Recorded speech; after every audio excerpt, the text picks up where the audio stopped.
सभी को गुरु पर्व की लाख लाख बधाई। और बधाई के जो पात्र हैं वो सही में वही सब हैं जो असल में गुरुमुख हैं, क्योंकि एक गुरुमुख के सिवाय गुरु के अवतार की महिमा, गुरु की महिमा कोई समझ नहीं सकता है। सिर्फ रिवाजी दिन मनाते हैं, क्योंकि गुरु के महिमा को जाने बिना अगर हम गुरु का दिन कोई भी मनाते हैं तो हम अपना ही मजाक उड़ाते हैं। जिसको आप जानते नहीं, जिसको आप पहचानते नहीं, जिसकी महिमा से आप अनभिज्ञ हो, जिसके साथ आपके दिल के तार एक नहीं हुए, आप उसका दिन मना के क्या करोगे। सबसे बड़ी बात तो ये है कि हमको अवतार की महिमा पता होनी चाहिए। इसीलिए सिर्फ एक गुरुमुख बधाई का पात्र हो सकता है जो गुरु को ज्यों का त्यों जानता है। भगवान को गीता में बोलना पड़ा, as you know me as I am, जैसा मैं हूँ, जितने प्रभाव वाला मैं हूँ, मेरे को कोई ज्यों का त्यों जाने। जब तक ज्यों का त्यों नहीं जाना तब तक हम सिर्फ उनकी महिमा झूठे मुंह से कर रहे हैं। आज लहणा जी ने उनकी महिमा को जाना, वो आप ही पार ब्रह्म परमेश्वर हो गए, क्योंकि जाना था। और जब जान लिया उसके बाद वो उनसे अलग नहीं हो पाए। जिस दिन से उन्होंने नानक की महिमा को जाना, नानक के साथ लग लिए। ये नहीं सोचा मैंने ज्ञान सुन लिया, मेरे को भी इन्होंने समर्थ कर दिया, मैं भी ज्ञान सुनाते सुनाते एक दिन मंजिल पर पहुंच जाऊंगा। ये फिर वो लोग करते हैं जो गुरु की महिमा को नहीं जानते हैं। लहणा जी ने महिमा को जाना, उन्होंने अपना जीवन उन पे वार दिया, उनकी सेवा में मिट गए, उनके संग में मिट गए। उन्होंने परवाह नहीं की कि मैं भी कुछ हूँ या मुझे भी कुछ चाहिए। ये असल भक्त है जो गुरु की महिमा को जानता है। जो उनकी महिमा को नहीं जानता, सिर्फ फायदा उठाता है कि मेरे को भी ज्ञान मिल गया, मैंने भी 4 लोग अपने बना लिए, चलो मेरा काम हो गया। वो नहीं जानता गुरु को।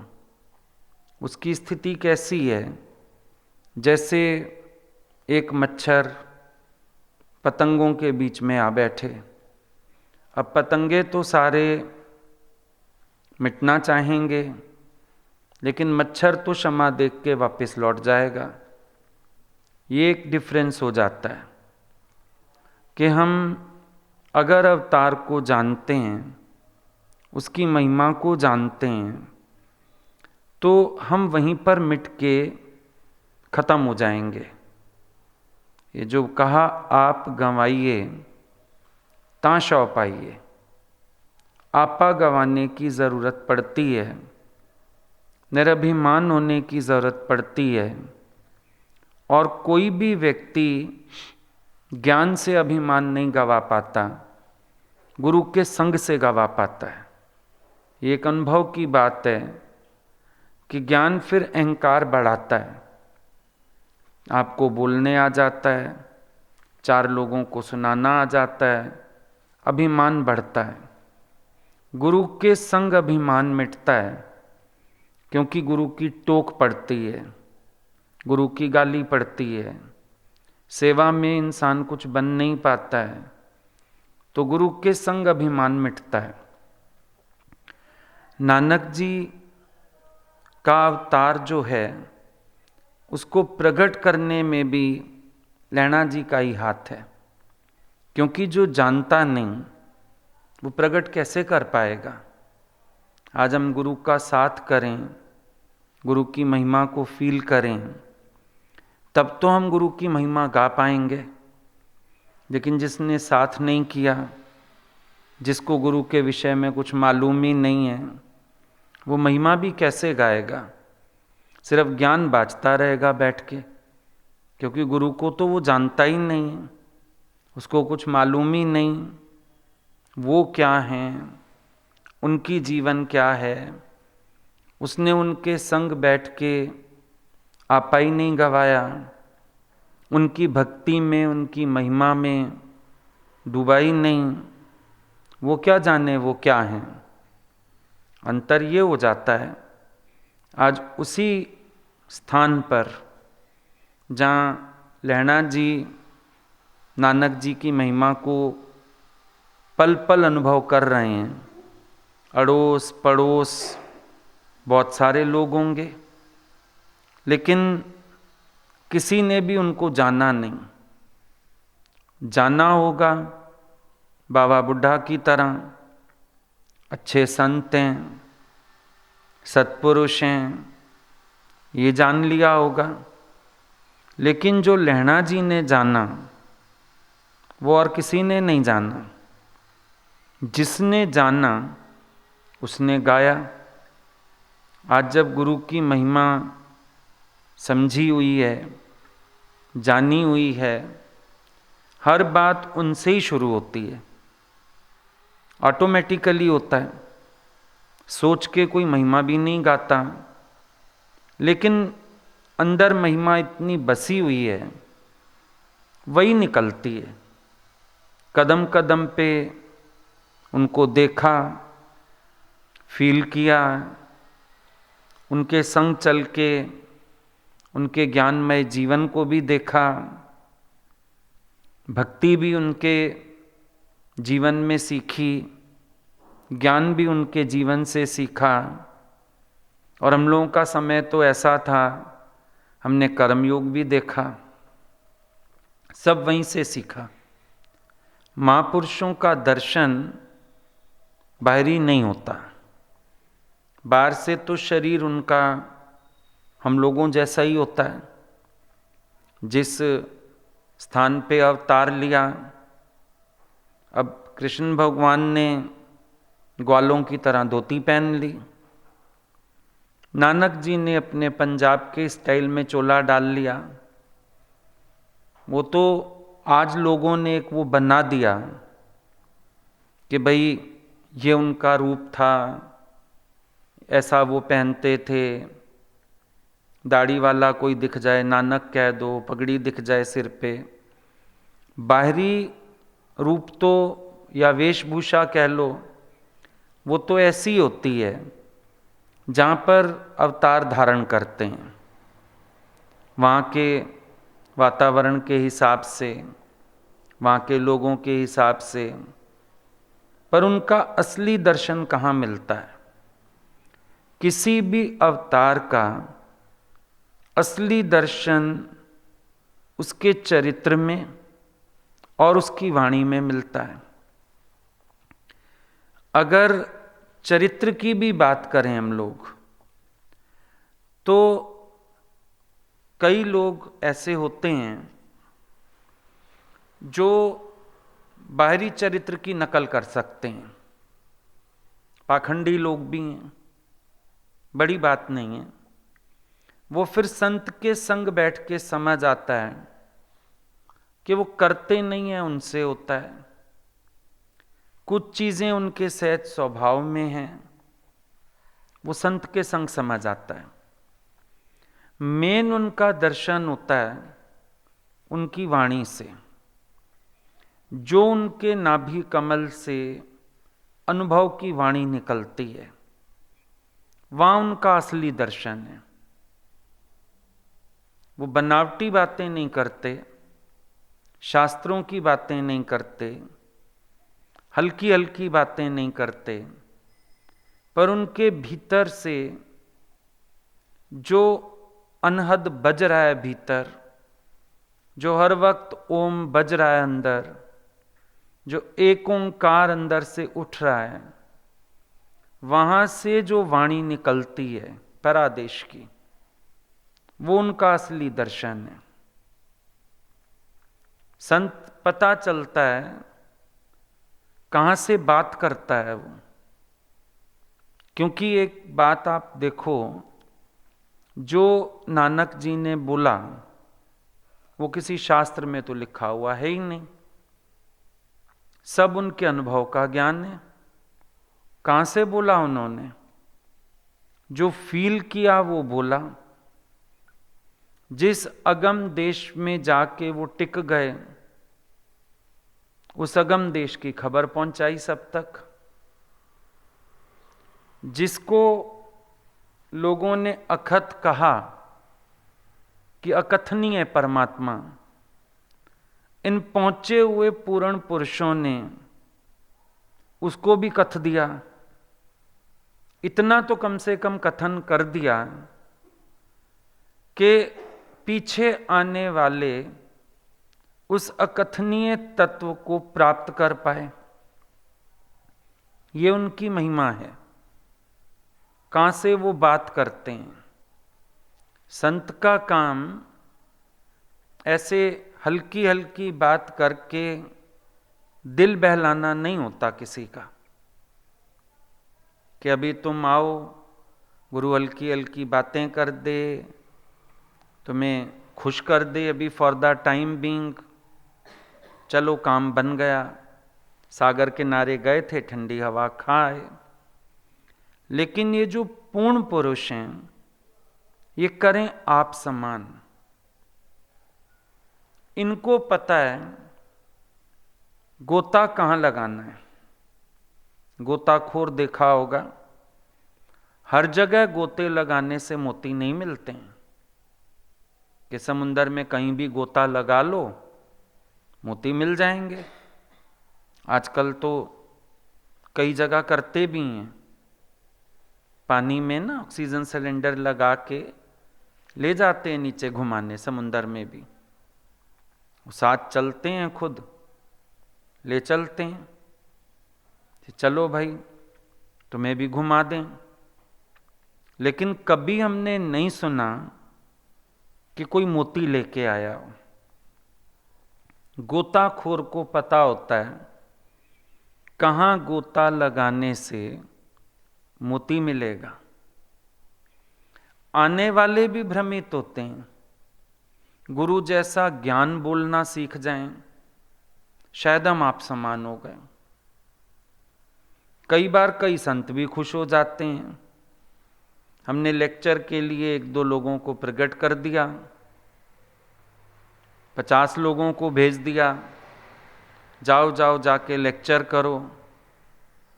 तो ये सब कोई मोती हासिल नहीं किए बैठे, बुद्धि है, याद कर लेती है चीजें, कहने लगती है। लेकिन जो पूर्ण पुरुष हैं, वो हाथ पकड़ के वहां गोता लगवाते हैं जहां मोती हैं। वो वहां ले चलते हैं जहां हमारे अंदर का अनुभव भी खुलता है। आप समान किसको कहते हैं? कोई लेक्चर करना सीख गया, क्या वो आप समान हो गया?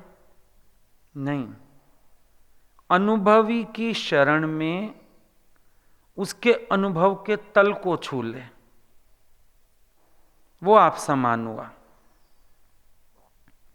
जो अनुभव एक पूर्ण पुरुष प्राप्त करके बैठा है, अनुभव का वही स्तर हम भी छू जाएं। और जरूरी नहीं आप समान होने वाला लेक्चर करेगा, जरूरी नहीं है।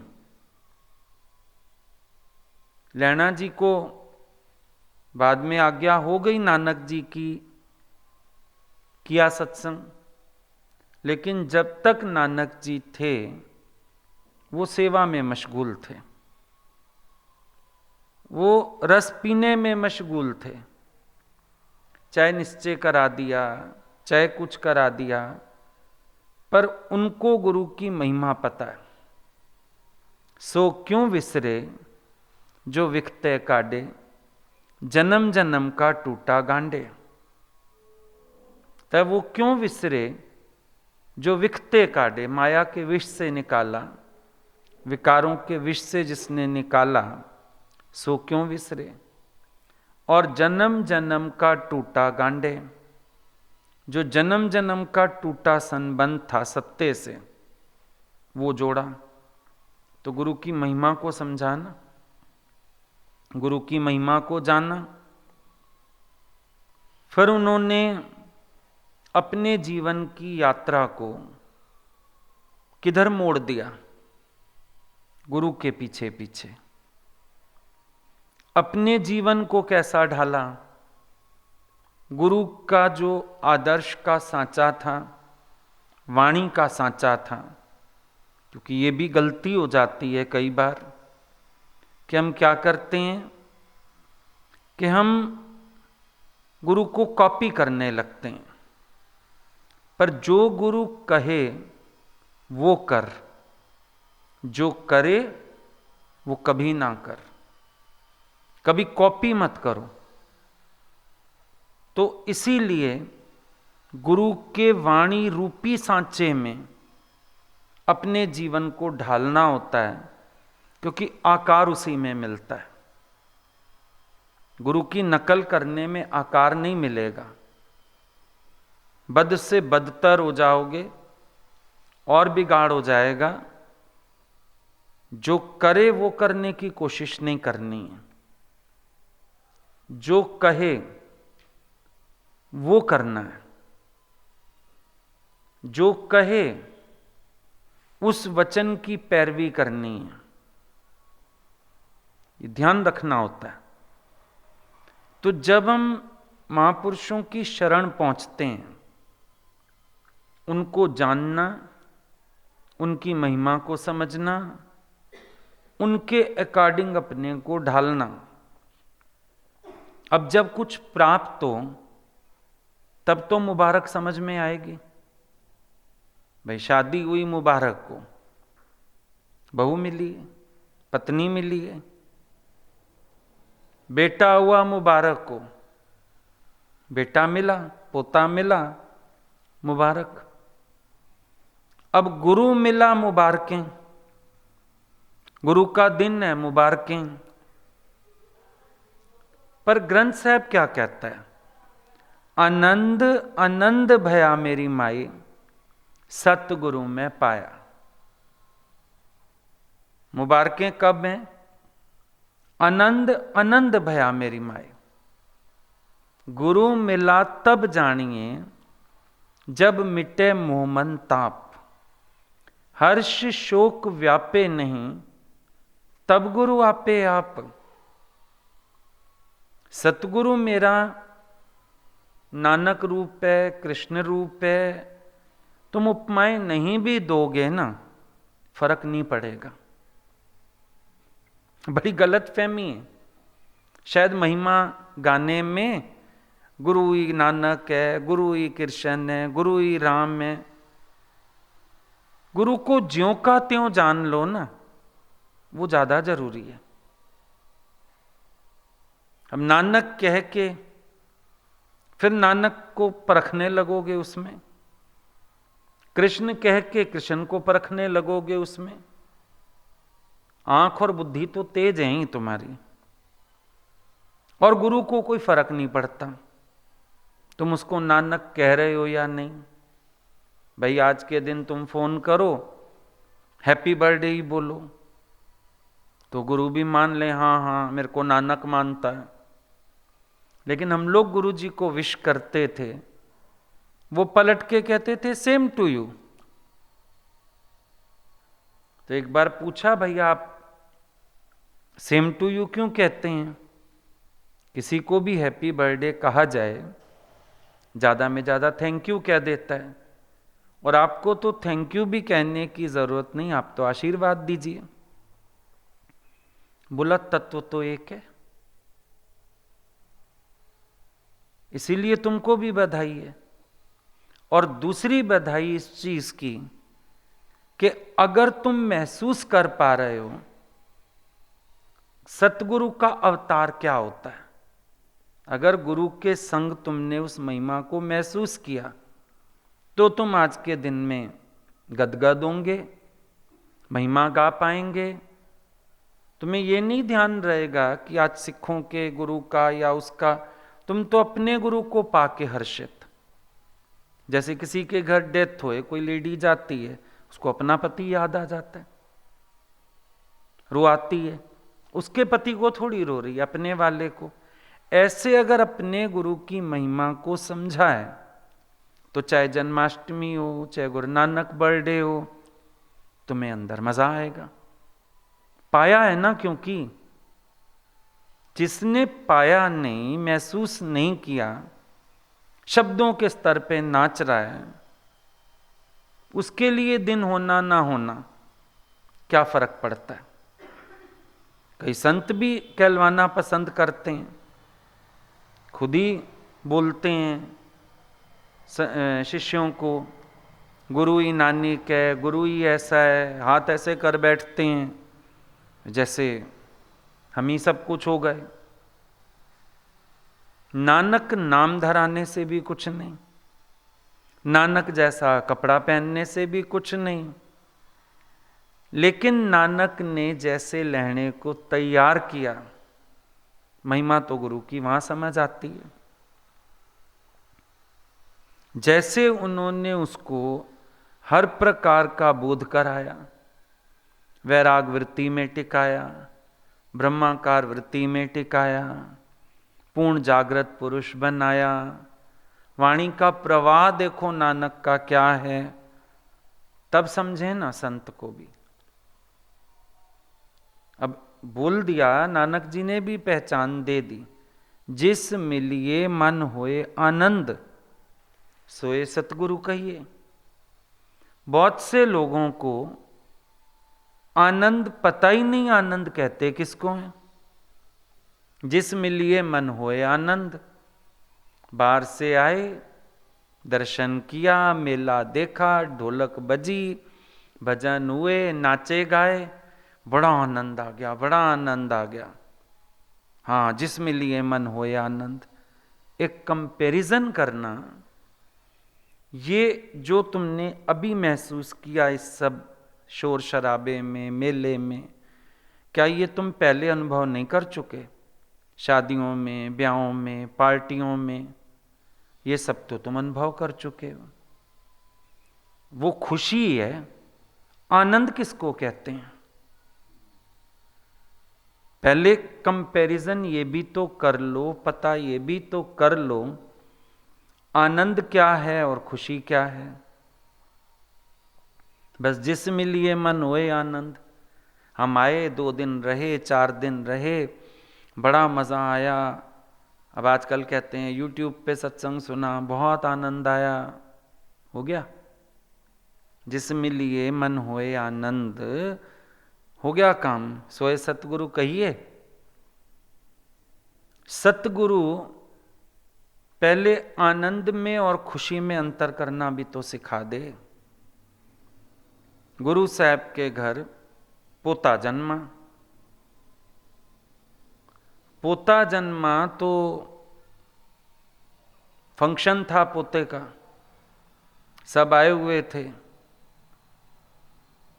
उनके मुख से क्या निकला? आनंद आनंद भया मेरी माए, सतगुरु मैं पाया, सतगुरता पाया सहज सेती मन वजियां वाधाइयां, राग रतन परवार परियां शब्द गावणे आइयां, शब्दोत गावो हरि केरा मन जिनी वसाया, कहे नानक आनंद हुआ सतगुरु मैं पाया। ये पूरी 40 पौड़ियों का ये शब्द है, पूरे उनके मुख से जो वाणी निकली। अब सोचने वाली बात है, बात हो रही है पोते के जन्मने की, राग रागनियां गाई जा रही हैं, ढोल पताशे बज रहे हैं, लेकिन उनकी वृत्ति कहां है जहां से ये शब्द आ रहा है। अब लोगों ने कहा पोते के जन्मने की खुशी, उनको जन्म की होश है, मृत्यु की होश है, उनकी वृत्ति में सिर्फ गुरु की होश है।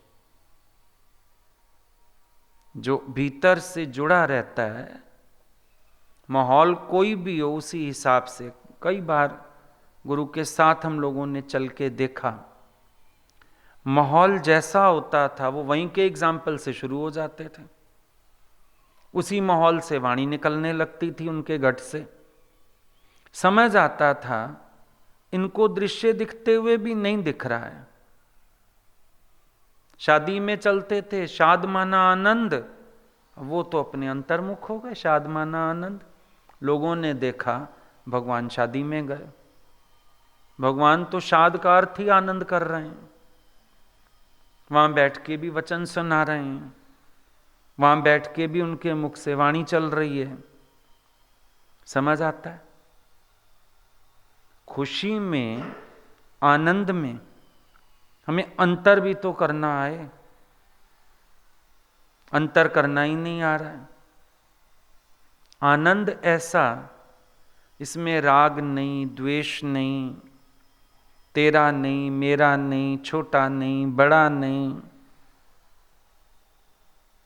लेकिन आप देखो, मन से संघर्ष करते करते कोई स्थिति पे आता है, क्योंकि जब चढ़ने लगते हैं समानता टूटने लगती है। जब आप एक ऊंचे ओहदे पे खड़े होते हो समानता का भाव टूटने लगता है, माया सामने आती है, वैराग्य टूटने लगता है, जय जयकार होने लगती है, भक्ति टूटने लगती है। संभालना पड़ता है। पता भी तो हो ना मेरा आनंद का कोष कहाँ है। ऐसा ना हो बाहरी शोर, बाहरी हलचल, बाहरी खुशी उसी को आनंद बना के बैठ जाएं और पता ही ना चले आनंद कहते किसको हैं।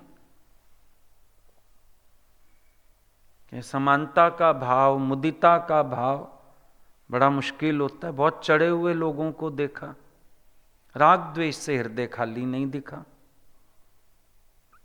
बाहर भले दिख रहा है, बहुत लोग मान रहे हैं, पूज रहे हैं, पर अपनी मन स्थिति क्या है? राग द्वेष का संसार। अपनी मन स्थिति क्या है? इसका नाम क्यों हो गया? अभी इसकी निंदा करो, बैठ के बुराइयां करो ताकि कोई उसको अच्छा ना कहे, भड़ास निकाल लो। फिर इसका मतलब आनंद और खुशी को तो जान नहीं रहे। तुम आनंद में हैं, तुमको क्या फर्क पड़ेगा इन बातों से? संसार का द्वंद्व किस रूप में भीतर है वो भी तो पकड़ में आना चाहिए। एक दुनिया जो वहां की छोड़ के आए, चलो वहां का द्वंद्व शायद नहीं होगा। अब टाटा बिरला से कंपैरिजन नहीं करोगे, प्राइम मिनिस्टर से कंपैरिजन नहीं करोगे, ठीक है, छोड़ आए वो दुनिया। पड़ोसी का बिजनेस देख के नहीं सड़ोगे, पड़ोसी की बहू देख के नहीं सड़ोगे, छोड़ आए वो दुनिया।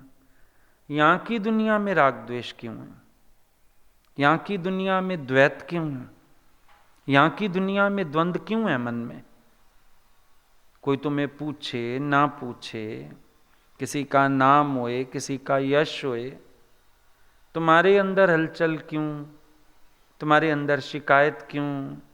तुम्हारे अंदर नाराजगियां क्यों? तो इसका मतलब हुआ कि समानता का भाव खो चुके हो। इसका मतलब हुआ समदृष्टि नहीं रख पा रहे हो। मतलब हुआ तुम द्वंद्व में उलझा हुआ जीव है। मतलब हुआ कि तुम जबरदस्ती की कमियां ढूंढते हो किसी के अंदर। अब जबरदस्ती की कमियां तो कहीं भी निकाल लो भाई, आटा गूंथती हीली क्यों? जबरदस्ती की कमी तो कहीं भी ढूंढ लो। तो इसका मतलब खुशी में और आनंद में अंतर नहीं पता है। तुम जिसमें उड़ रहे हो वो खुशी है केवल बाहरी, आनंद को तुम नहीं जान रहे हो। बहुत आसान है कहना संपद गुरु देता है, आप सम्मान तैयार कर देता है, तुम भी समदृष्टि रख के चलो। लेकिन आप देखो किसी को प्यार मिले, उसमें ये फील करना कितना मुश्किल होता है जैसे मुझे ही प्यार मिल रहा है। ऐसे किसी पुरानी गोपी की बात सुन के गदगद हो जाओगे, पर सामने किसी गोपी को देख के गदगद हो जाओगे, उसके भाव से सीखोगे तो ये समझ में आता है ना कि हम कैसे अपने को ठगते हैं, आनंद और खुशी में अंतर ही नहीं कर पाते। आज कोई परिस्थिति नहीं है, दुनिया में किसी ने इतना पूछा नहीं, आए गुरु ने पूछ लिया, जरा वाह वाह कर दी, 4 लोगों में नाम ले दिया, माइक पे नाम ले दिया। गुरु बहुत प्यार करता है, ये गुरु के प्यार का स्वरूप है। तुम्हें पुचकार दिया, तुम्हें पूछ लिया, तुम्हारा वेलकम कर दिया, वाह वाह आ गए, वेलकम, ये सब कर दिया, हो गया प्यार गुरु का। गुरु के प्यार का स्वरूप क्या है? और आज ये प्यार मिला, कल ना मिला मन चलेगा, क्योंकि गुरु के प्यार का स्वरूप तो समझा ही नहीं। उसके प्यार का स्वरूप बाहरी होता ही नहीं है, उसका प्यार उसके भीतर से वो करवाता है जिसमें हमारी बनावट हो। गुरु के प्यार का अर्थ ही यही है, हर हरकत में हम बरकत समझ पाए तो हम कहेंगे हमने उनका प्यार समझा, हमने उनका प्यार फील किया। पर अगर हमको ये आता ही नहीं है तो बात कैसे बनेगी? पहले हम समझने की, जानने की कोशिश भी तो करें। सिर्फ सुनने से थोड़ी काम बन जाता है, बोलने से थोड़ी काम बन जाता है, आनंद शब्द का इस्तेमाल कर लेने से थोड़ी ही काम बन जाता है।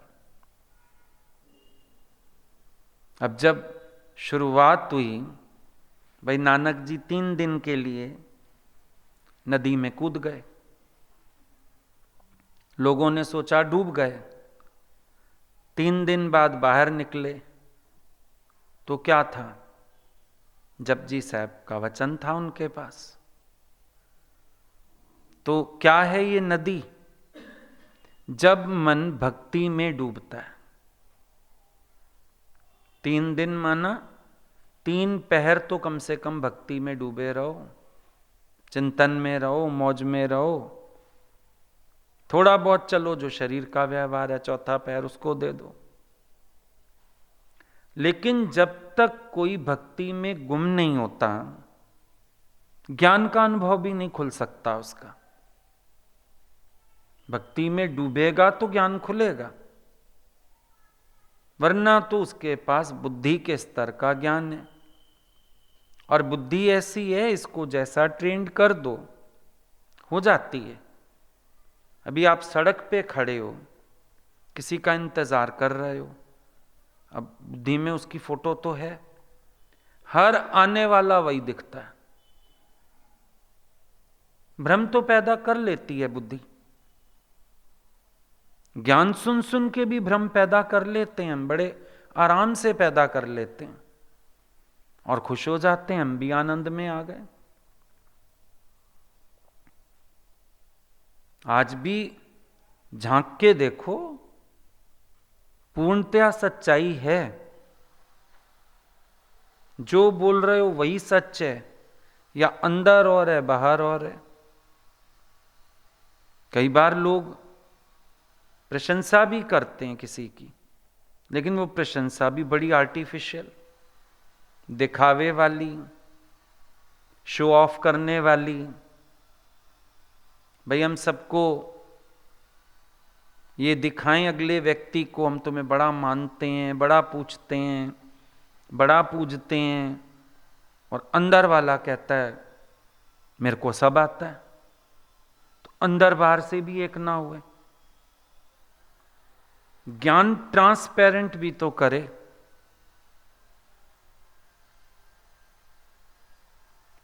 ज्ञान ट्रांसपेरेंट भी तो करे, ट्रांसपेरेंसी नहीं है। ज्ञान कैसा? भक्ति कैसी? हम अंदर बाहर से शुद्धि नहीं है, भक्ति कैसी? दिन मनाने मुश्किल नहीं है, बैंड बाजे बजाने मुश्किल नहीं है, कड़ा प्रसाद बांटना मुश्किल नहीं है, प्रभात फेरियां निकालनी भी मुश्किल नहीं है। कर्म कांड में इंसान होशियार है, करवा लो, जितने मर्जी करा लो। कर्म कांड में मुश्किल है कोई? अभी किसी शहर चले जाओ, हम भजन तैयार करवा दें, 4 लोग प्रोग्राम बना दें, कर्म कांड ने रूप बदल लिया। सत्संग में भी कर्म कांड ने रूप बदल लिया। और क्या हो रहा है? वो सब नहीं चाहिए। ये सब करने के तुम आदती हैं और तुम्हें आता है करना, लेकिन इसकी बात नहीं है। अहंकार गंवाना मुश्किल है, खुद ही को गंवाना मुश्किल है, ना बनना मुश्किल है। आप देखो, सबसे टफ काम क्या है? सबसे टफ काम है वो होना जो आप हो, क्योंकि इसमें अड़चन बहुत है। आपकी एजुकेशन अड़चन है, आपके समाज ने जो रंग ढंग दिखा बताए हैं वो अड़चन है, आपको जैसे चलने की आदत पड़ चुकी है वो अड़चन है। आप देखो, आपको अपने तक पहुंचने में कितनी अड़चनों का सामना करना पड़ रहा। असल बात तो ये अनुभव करो, अपने तक पहुंचने के लिए कितनी अड़चनें पैदा हो चुकी हुई हैं। अब आप कहोगे कबीर पढ़े लिखे नहीं थे, बड़ा भला था नहीं पढ़े लिखे थे, एक अड़चन कम थी। क्यों? आपकी पढ़ाई लिखाई भी तो बाधा है, आपके कल्चर्स बाधा हैं, आपको जिन आडंबरों की शिक्षा दे दी गई है वो बाधा है, समाज को देख के चलते हो वो बाधा है, बड़ा कुछ बाधा बना हुआ है। बाहर की बाधाएं थोड़ी, अंदर की जकड़ने, अंदर की बाधाएं तोड़ी नहीं जा रही। पहले तो दिख नहीं रही, बड़ी मुसीबत। दिखती कहां है? दिखती नहीं वो सब। दिख जाएं तो तोड़ने की हिम्मत नहीं, विरले विरले को नजर आती हैं। गुरु भी कितना सुना ले, समझा ले, नहीं दिखती। ज्ञान अड़चन बन जाता है। समझा समझा गुरु थक जाएगा, वाणी में बोल बोल थक जाएगा। मजाल है अपने अहंकार की सीट से इतना सा भी हिल जाए। पहले तो दिखता किसी विरले को है, दिख जाए तो तोड़ने की हिम्मत नहीं। बड़ी कमजोरी बन चुकी हथकड़ियां। अब नोटिस कर लो, आपके अपने अंदर की कुछ चीजें ऐसी हथकड़ियां बन चुकी हैं, आप तोड़ ही नहीं पा रहे उनको। क्या मोह नहीं जानते आप? सब लोग जानते हैं, सुना सुनाया, मोह मोह। लेकिन जहां जहां मोह के क्षेत्र हैं, दुखी हो रहे हो, हलचल में हो, परेशान हो, मान लो ना मेरा मोह रुला रहा है, मान ही नहीं पाते। कर्मों के खाते कह दोगे और चीजें कह दोगे, ये नहीं कहोगे मेरा मोह है। और अगर मान भी लो, बेड़ियां तोड़ने की हिम्मत नहीं, अगेंस्ट जाने की हिम्मत नहीं, सच बोलने की हिम्मत नहीं। अहंकार को अहंकार मान लो, एक्सेप्ट कर लो, हिम्मत नहीं है। आनंद तो इस सब के पार है। आनंद की क्या बात कर रहे हो? जो चीज परले किनारे है, इस किनारे खड़े होके कैसे ले सकते हो?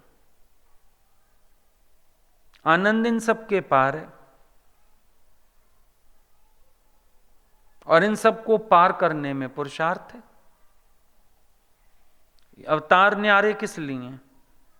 बस इस किनारे की चीजों से न्यारे हैं, उधर अपने पहुंच गए पार। यही खासियत है। और कौन सी खासियत है? यही जो जकड़ने लोग जानते हुए भी एक्सेप्ट नहीं कर पाते, एक्सेप्ट करते हुए तोड़ नहीं पाते।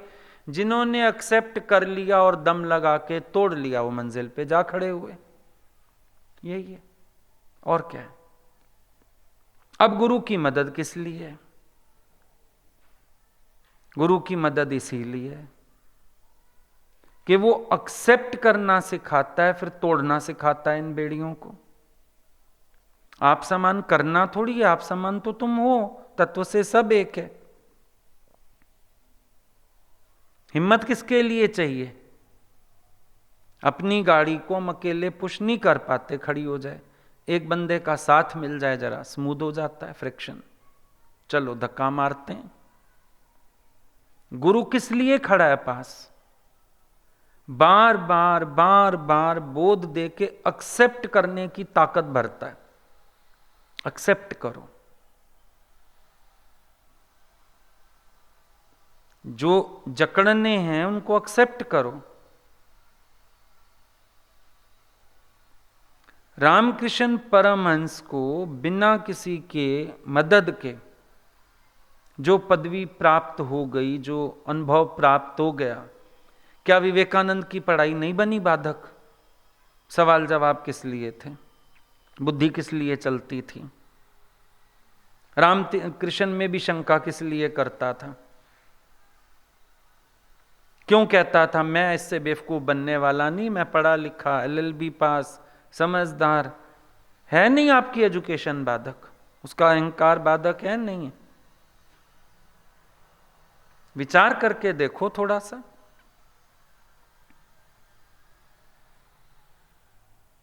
नानक के पास क्या है जिसके पास, जो आपके पास नहीं है?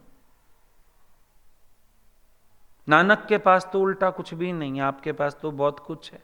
ये बहुत कुछ आपकी बाधा है, वो कह रहे हैं मेरी तरह हाथ उठा दो, हैंड्स अप कर दियो, इसमें से ही हैंड्स अप कर दियो, मैं जन्मा हूं इससे ही हैंड्स अप कर दियो।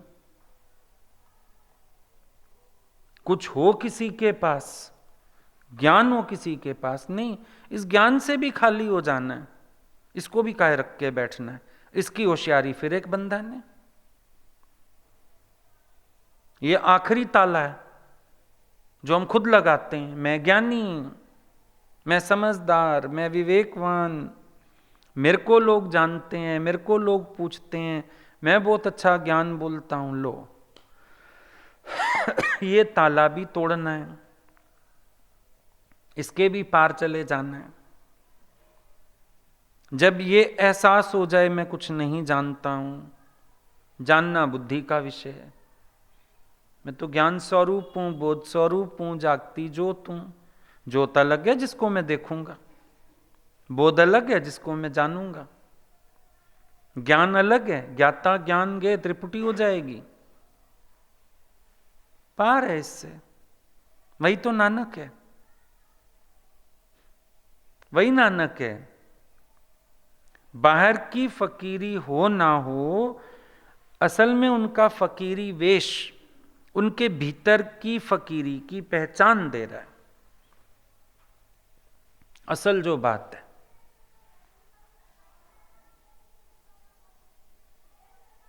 जानते हो, आप सोचते हो नानक बाहर से ऐसे फकीर की तरह बैठे हैं। कहीं कहीं देखो, चोला वही है, शॉल बहुत सुंदर है ऊपर, बाहरी फकीरी नहीं है हमेशा। लहना अच्छे घर का था, अपने घर में भी कमी नहीं थी। ये फकीरी वेश क्यों दिखाया गया? कि महापुरुष बादशाहत दिखे तुम्हें बाहर से, वो अंदर की फकीरी कायम दायम। और वो फकीरी नानक का स्वरूप है। वो फकीरी जो दिख रही है, उस फकीरी को अख्तियार किया तब तो वाणी के ये प्रवाह चले, तब तो साखियां आगे बढ़ी। भीतर इतना नूर बरस जाता है जब बाहर से कुछ सूझत नहीं। अंतर वर्षे नूर जिन्होंने मन मार लिया। ये अंदर जो इतना नूर बरस रहा है वो कई कई लीलाओं में छलक मार गया। बहुत कोई चमक वाली चीज होती है ना, कभी कभी वो अंदर से लिशकारा मार जाती है। समझो अंदर हमको अभी कुर्ते पे कोई ब्रोच लगा लें बहुत शाइनिंग वाला, लाइट कलर की शॉल पहनेंगे तो ऊपर से वो लिशकारा मार जाएगी। नेट के नीचे आप साटिन पहन लो, लिशकारा मारती है वो नीचे से। ये जो साखियां हैं, ये जो लीलाएं हैं, ये कोई कर्ता हो के महापुरुषों ने कुछ किया नहीं है। ये तो जो अंतर इतना नूर बरस रहा है ना, बस वो उसकी कभी कभी लिशकारा बाहर आ जाता है, साखियां आगे बढ़ जाती हैं। लोग साखियां लिख देते हैं, नानक की जन्म साखी लिख दी गई। असल क्या है? नानक की पहचान इन चंद साखियों से हो गई? ये तो कुछ भी नहीं है। ये तो खाना खा के वो कुल्ला करने गए, उतना भी नहीं है जो नूर अंदर बरस रहा है, जो फकीरी दमक रही है भीतर। बड़े बड़े शहंशाह उस फकीरी को नतमस्तक आज तक हो रहे हैं। समय बीत गया, हजारों साल बीत जाएं, आज भी दुनिया गुरुद्वारे में मत्था किसको टेक रही है? उस फकीरी से जो वाणी निकली है, उस फकीर के अंदर से जो मंथन करके अनुभव निकला है।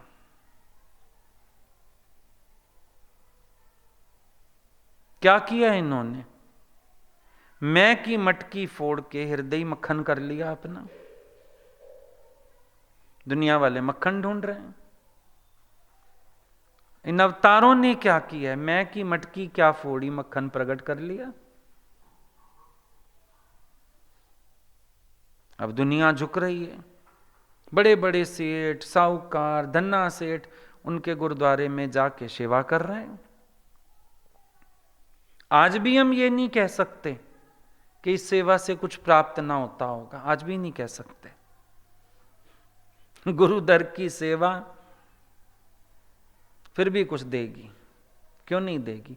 बशर्ते कोई महिमा को जानता हो। दिखावे के लिए सेवा करे, सत्कर्म समझ के सेवा करे, ढोंग करे, लोगों को दिखाए मैं इतना बड़ा सेठ होके वहां तो जोड़े संभालता हूं, ऐसे का कल्याण नहीं है। पर कोई गुरु की महिमा जानता होवे ना अगर सच्चाई से, तो ऐसा नहीं है कि आज भी सेवा कुछ देखी नहीं जाती होगी। वो एक अलग बात है। पूर्ण स्थिति पाने के लिए फिर आज का नानक चाहिए। ग्रंथ साहब में भी आया वक्त के गुरु की बात, बिन गुरु वक्त मुक्ति नहीं पाए, बिन गुरु वक्त सतलोक ना जाए। वक्त का पूर्ण गुरु चाहिए होता है, जो देखे और दिखाए। पूर्ण स्थिति तो उसी से है। लेकिन फिर भी एक बात है कि इतना युग बीतने के बाद भी आज भी कोई उनके दर से सेवा करके, सजदा करके खाली हाथ जाए, ऐसा नहीं। ऐसा आज भी नहीं। भले दिखे तुम्हें अवतार आज नहीं बैठा, फिर भी कुछ ना कुछ है। धरती पावन हो गई है, हवाएं पावन हो गई हैं, स्थान पवित्र हो गए हैं, बहुत कुछ है। आज भी लोग वृंदावन में जाके कई लोग चप्पल नहीं पहनते हैं। बोला इसमें भगवान के चरण रज है, उनके चरण स्पर्श हैं इस भूमि में, हम चप्पल पहन के कैसे चलें? तो भाव का ही तो खेल है, मिलता होगा आज भी। पर है क्या? जो उन्होंने तपस्या की, जो फकीरी अख्तियार की, ये सब कुछ ये लिश्कारे वहां से आ रहे हैं। एक फकीर की दमक के आगे संसार के कोहिनूर हीरे भी फीके हैं, संत की फकीरी की दमक इतनी तेज है। संत की फकीरी में ऐसी तासीर है, रानियों राजकरण से भी तिंजे दरते झुकन।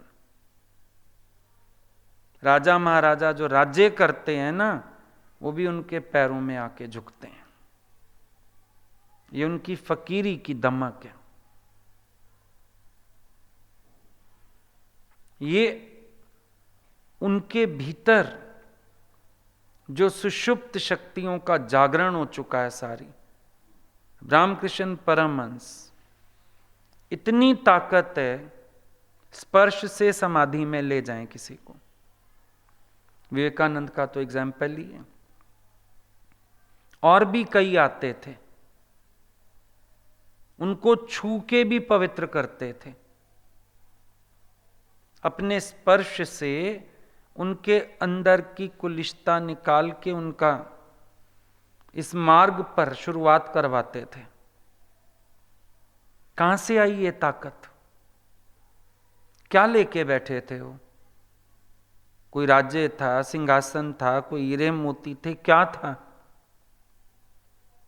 उनकी फकीरी उनकी दौलत है, उनकी फकीरी उनके हथियार हैं, किसी को मार डालें। उनकी फकीरी उनकी शोभा है। जब तक महापुरुषों की फकीरी नहीं समझ आती ना, महिमा नहीं समझ आ सकती। बाहर से तो तुम सब कुछ देख लो, उससे क्या होगा? लेकिन उनके संग रह के उनकी फकीरी का एहसास होता है। उनके संग रह के उनकी कृपा पता चलती है। तो अगर कोई गुरुमुख नहीं है खुद, उसके लिए आज के दिन का कोई महत्व नहीं है। मेला हो सकता है लोगों के लिए, गुरुद्वारे चले जाएं, लंगर खाएंगे, प्रसाद बांट आएंगे, प्रभात फेरी में चले जाएं। प्रभात फेरी भी क्या है? प्रभात फेरी क्या है? सुबह उठ के 4 लोगों के साथ नगर कीर्तन कर लेना प्रभात फेरी हो गई। मतलब तेरी प्रभात में ही तेरा गुरु फेरी मारे ना तेरे अंदर, उसके बाद तू संसार के जितने भी पथ पर चल, उनको साथ लेके चल, उनका नाम ध्याता हुआ चल, उनकी महिमा गाता हुआ चल, उनको अंग संग जान के चल। और जितना एक प्रभात फेरी में तू उमंग से चलता है, सारा दिन ऐसे तू खुशी में, प्रेम में, आनंद में बिता। वो ही ना प्रभात फेरी।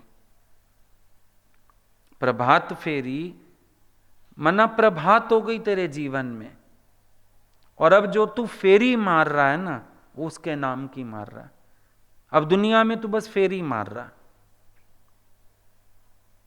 जैसे भगवान गीता में कह देते हैं, ज्ञानी क्या करता है? विचरण। विचरण। महापुरुष क्या करते हैं? विचरण ना कह के फेरी कह दिया। अब प्रभात फेरी क्यों निकालते हैं? कि जिनके जीवन में प्रभात हो चुकी, वो फेरियां मार मार के दुनिया को जगाते रहते हैं कि तुम भी जागो। लेकिन जागने वाला सावधान रहे मैं सो ना जाऊं, जगाने वाला सावधान रहे मैं सो ना जाऊं। अब तुम उठे, प्रभात हुई तेरे जीवन में, अब तुम संसार में कैसे चलो, उसके नाम की फेरी करो। जागो और जगाओ, अवर कार्य तेरे किते न काम, मिल साथ संगत भज केवल नाम। आप जपे और नाम जपावे, सुनत कहत रहत गत पावे।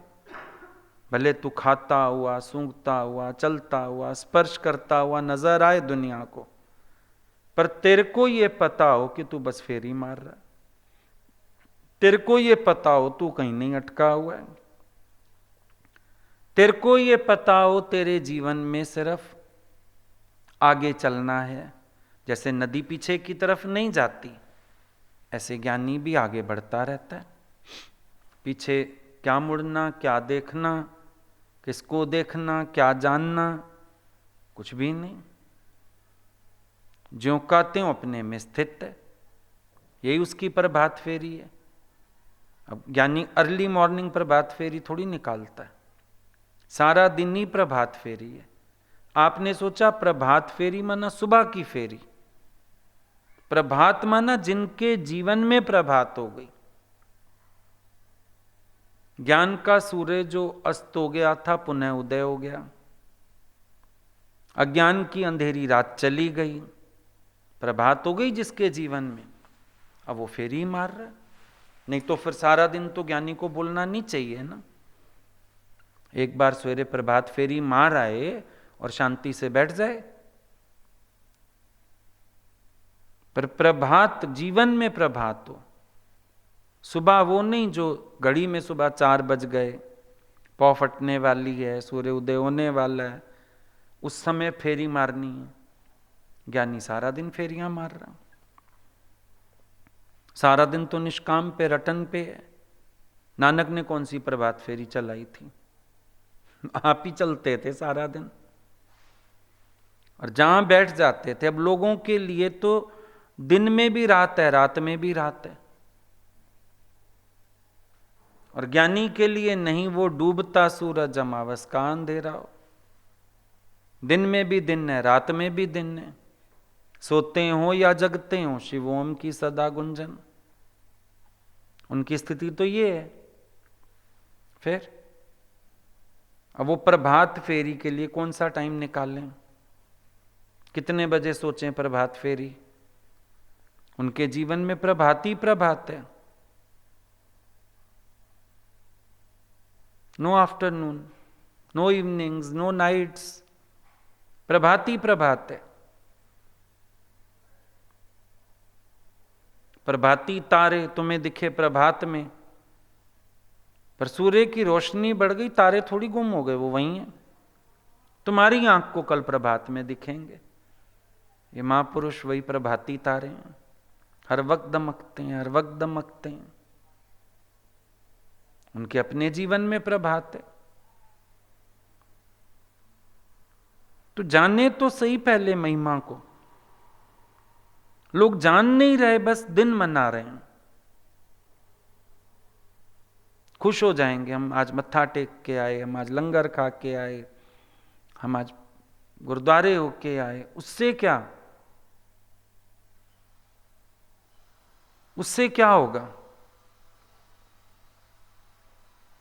घर में काम क्रोध गया नहीं, आज के दिन लंगर खाने से क्या हो जाएगा? अब ग्रंथ साहब में तो लिखा ब्रह्मज्ञानी का भोजन ज्ञान, ब्रह्मज्ञानी की स्त्री ज्ञान। उन्होंने तो लंगर कोई लिखा ही नहीं। उन्होंने तो लिखा हर समय ज्ञान के निश्चय में रहो, ये आहार होना चाहिए। बाहरी चीजों को देखो सबने पकड़ लिया, और जो अंदरूनी वाणी है उस पर कोई चलने को तैयार नहीं। वहां जाओ ना, लोग जो नानक जी की वो भीड़ बनी रहती है जिस पे ग्रंथ साहब रखा रहता है पालकी, उसके भी चक्कर काटते हैं। वाणी के चक्कर काटने का क्या मतलब होता है? मनन करना।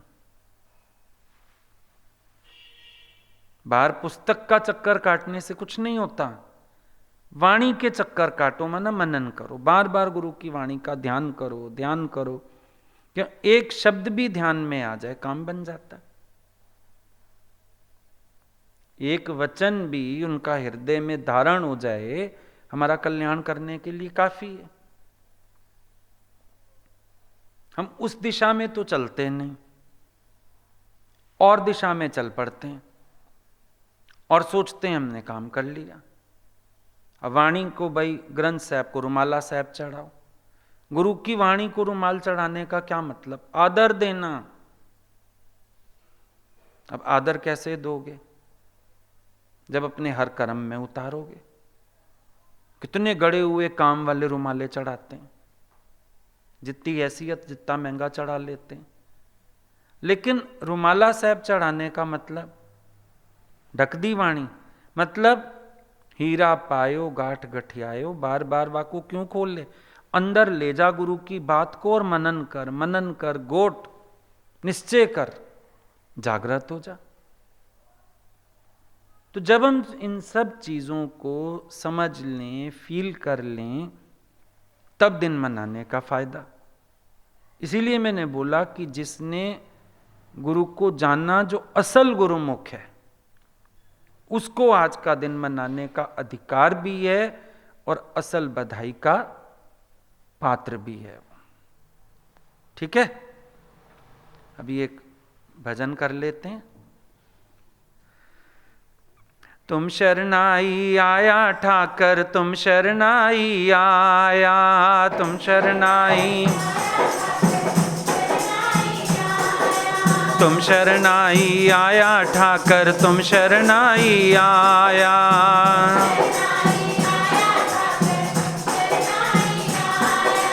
उतर गया मेरे मन का संसार, उतर गया मेरे मन का संसार, जब तैं दर्शन पाया ठाकर, तुम शरणाई आया।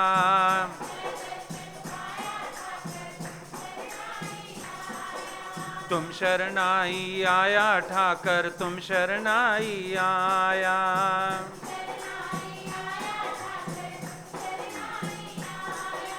दुख नाठे सुख सहज समाए, दुख नाठे सुख सहज समाए, सहज समाए। आनंद आनंद गुण गाया ठाकर, तुम शरणाई आया। आनंद आनंद गुण गाया ठाकर, तुम शरणाई आया। तुम शरणाई आया ठाकर, तुम शरणाई आया। तुम शरणाई आया ठाकर, तुम शरणाई आया। अनबोलत मेरी बिरथा जानी, अनबोलत मेरी बिरथा जानी, अनबोलत मेरी बिरथा जानी, अनबोलत मेरी बिरथा जानी। अपना नाम जपाया ठाकर, तुम शरणाई आया। अपना नाम जपाया ठाकर, तुम शरणाई आया। तुम शरणाई आया ठाकर, तुम शरणाई आया। तुम शरणाई आया ठाकर, तुम शरणाई आया। बाह पकड़ कड़ली ने आपने, बाह पकड़ कड़ली ने आपने, बाह पकड़ कड़ली ने आपने, बाह पकड़ कड़ली ने आपने। जय अंधकूपत माया ठाकर, तुम शरणाई आया। जय अंधकूपत माया ठाकर, तुम शरणाई आया। तुम शरणाई आया ठाकर, तुम शरणाई आया। तुम शरणाई आया ठाकर, तुम शरणाई आया। जय नानक गुरु बंधन काटे, जय नानक गुरु बंधन काटे, जय नानक गुरु बंधन काटे, जय नानक गुरु बंधन काटे। बिछड़त आन मिलाया ठाकर, तुम शरणाई आया। बिछड़त आन मिलाया ठाकर, तुम शरणाई आया। शरणाई आया ठाकर, तुम शरणाई आया। तुम शरणाई आया ठाकर, तुम शरणाई आया। उतर गया मेरे मन का संसार, उतर गया मेरे मन का संसार, उतर गया मेरे मन का संसार, उतर गया मेरे मन का संसार। जब तैं दर्शन पाया ठाकर, तुम शरणाई आया। जब तैं दर्शन पाया ठाकर, तुम शरणाई आया। शरणाई आया ठाकर, तुम शरणाई आया। तुम शरणाई आया ठाकर, तुम शरणाई आया। तेरा तेरा तेरा सच्चे साहिबा, रख ले गरीब जान के, तेरा तेरा तेरा मेरे माल का, रख ले गरीब जान के, रख ले गरीब जान के, तू रख ले निमाना जान के, रख ले गरीब जान के, तू रख ले निमाना जान के। तेरा तेरा तेरा मेरे माल का, रख ले गरीब जान के, तेरा तेरा तेरा पातशाह। रख ले गरीब जान के, हुण मैं तेरा तेरा तेरा, हुण मैं तेरा तेरा तेरा, तेरा तेरा तेरा, हुण मैं तेरा तेरा तेरा, तेरा तेरा तेरा, हरि जी तेरा तेरा तेरा, तेरा तेरा तेरा, वाहिगुरु तेरा तेरा तेरा, तेरा तेरा तेरा मेरे मालका। रख ले गरीब जान के, मैं तेरा तेरा तेरा सच्चे पातशाह। रख ले गरीब जान के, मैं तेरा तेरा तेरा मेरे मालका। रख रख ले गरीब जान के।